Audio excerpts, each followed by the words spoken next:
Good morning, everyone. Happy New Year. I'm so excited. Thank you for the privilege to speak to wonderful ladies. I mean, you guys are all rocking it. I'm so thrilled and honored to be part of this amazing team. So today we're going to be talking about lifestyle sustainable transformation. The reason, as we all know, we have a lot of momentum, the new year. I don't know if some people have already made New Year resolutions. And tomorrow, this is so timely because tomorrow, the second Friday in January, is Quitters Day. Meaning that, I mean, can you imagine just less than how a week or more short of a week, people set up New Year resolutions and then they quit. And then statistics shows that mid-February, everyone just like falls off the wagon. So it's really timely. Today, my objective is to share why it's important for us to invest in our health. We have our financial investor here, but we're talking about health here, and health can be physical, spiritual, and mental. So I'm going to talk about why, and then I'm also going to give best practices to how you can get it accomplished, right? So how and the ways that you can do so. All right, so let's start off with the first thing. So I have this. I don't know if you guys can see on this side. Let me put this right here. But before we get to that, let's start with the importance. So why is it important for us to invest in our health? It's, again, the statistics. Unfortunately, the state of our health is just getting worse. 80% of chronic diseases is preventable. And the three main culprits is just poor diet, lack of movement, and smoking. And alcohol has also topped that list. So those are the four main reasons. And we want to live not just long, but we want to live healthy, right? We want to be able to do our activities of daily living. So what does that look like? Like if you want to, carry your groceries, are you like struggling to lift your groceries? Are you having problems getting up from bed? So your activities of daily living, that's the reason why we need to be our best health at all times. And so that's one. Another one is to be able to enjoy our family, right? Enjoy ourselves, our, kids, grandkids. We have some grandparents in the house. Be able to enjoy that time with them. Before I turned 40, that was about 9 years ago, I have a family history of arthritis.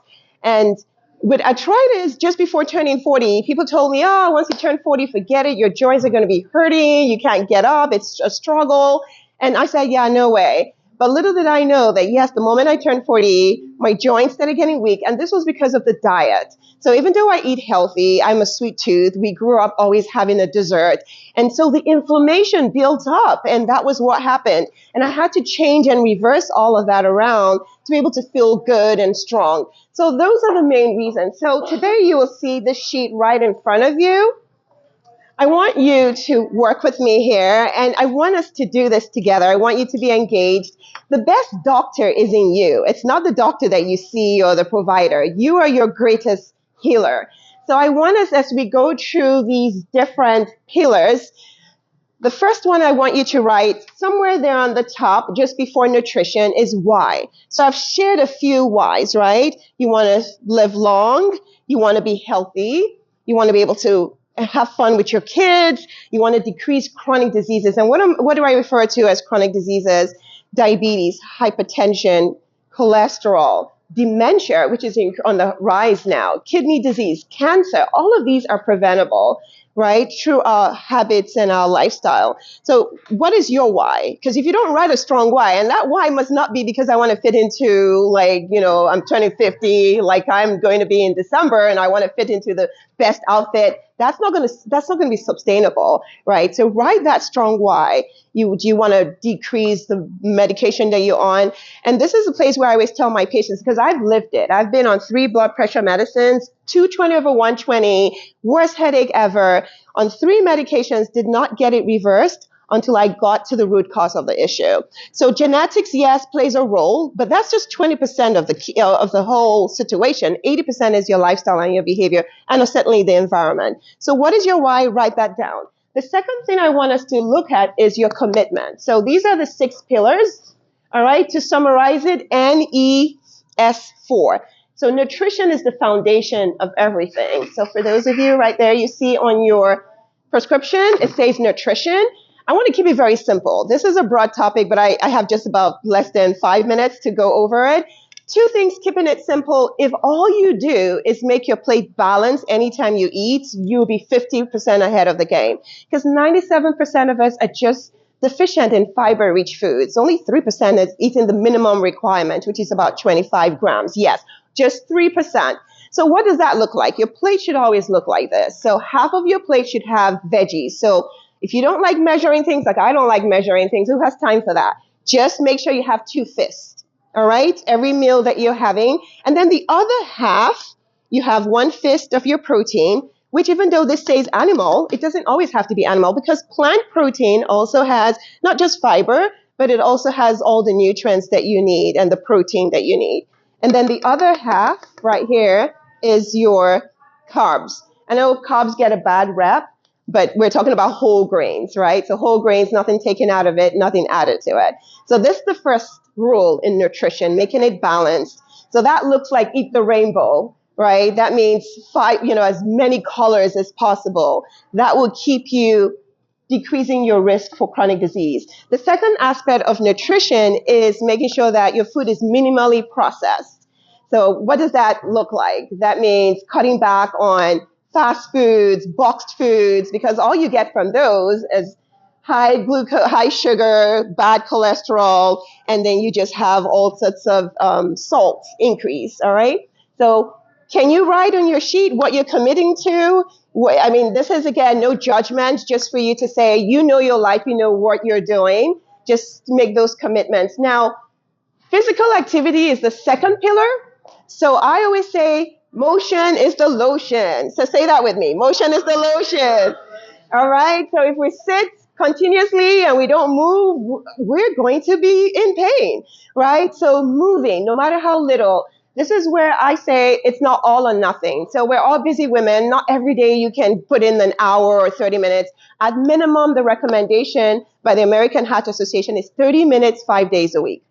All right, 30 minutes, 5 days a week. If you can do that, I know that sometimes the weather, it's been crazy out there.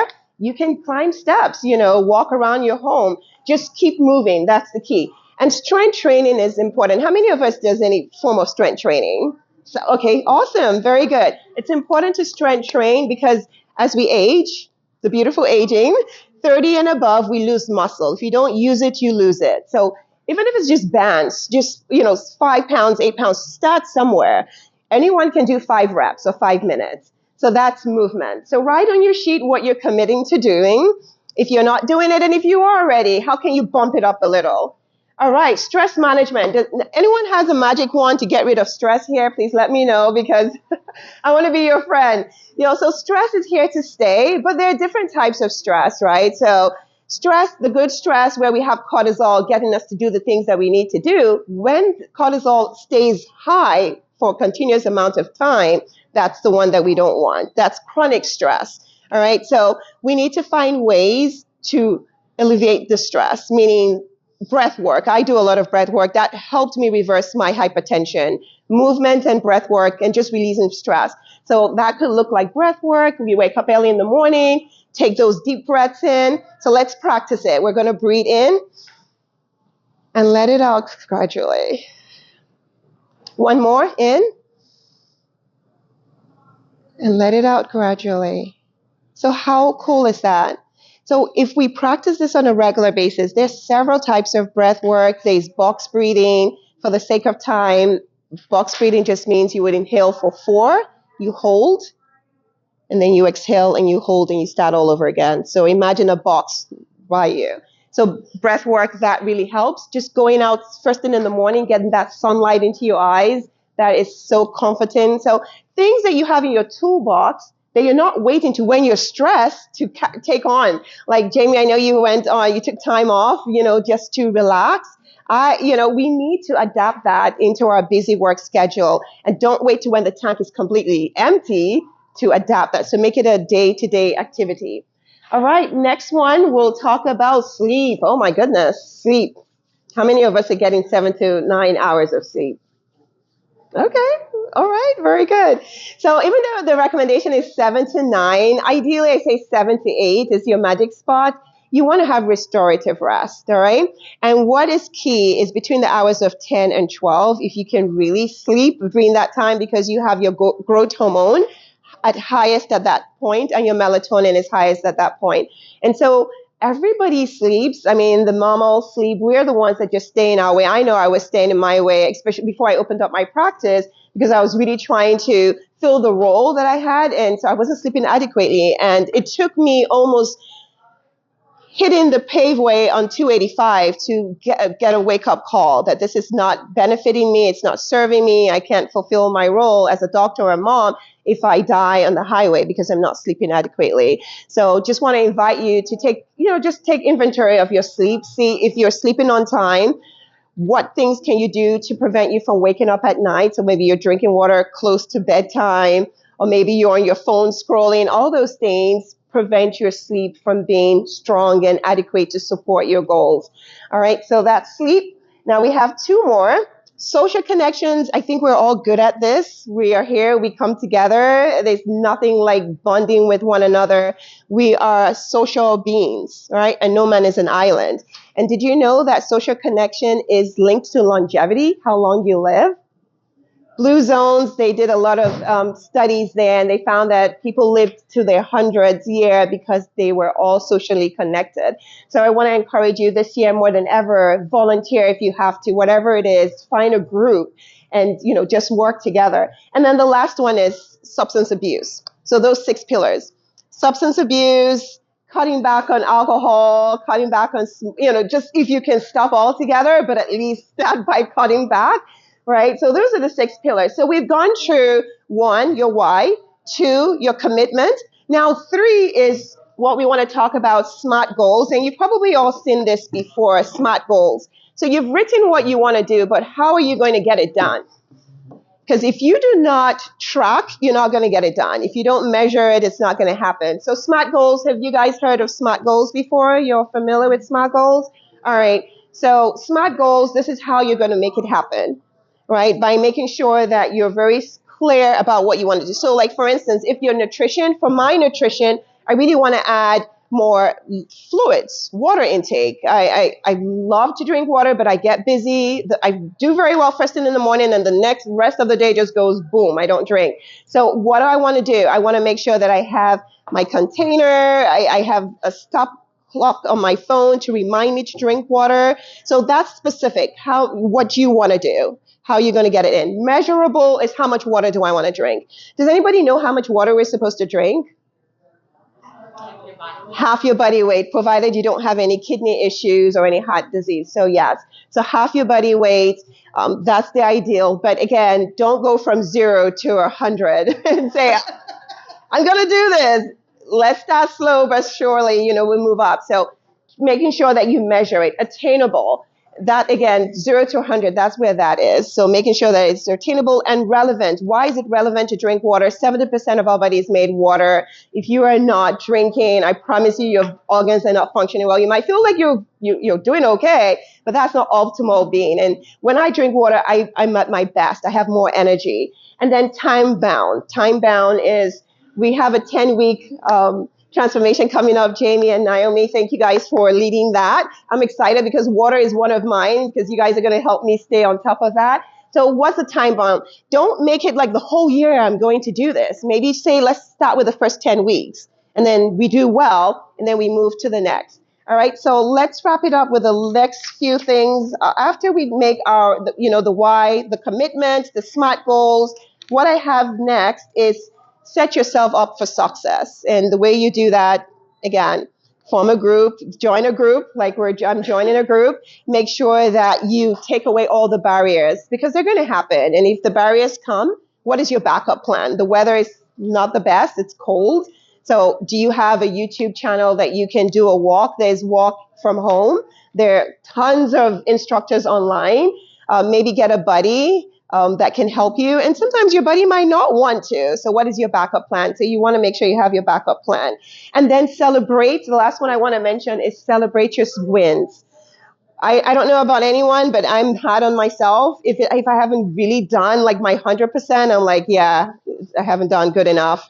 So this year I'm committing to celebrating my small wins. So even if it's I just instead of the 10,000 steps I committed to, if I did 7, it's good enough. I'm grateful. I'm thankful. And then not always looking at the scale and looking at what the weight is, because those are just weights, victories. What's about the non-weight victories, right? Do I have more energy? Do I feel more empowered? So celebrate the wins. So all that packet will definitely set you up for a healthy and happy and blessed 2025.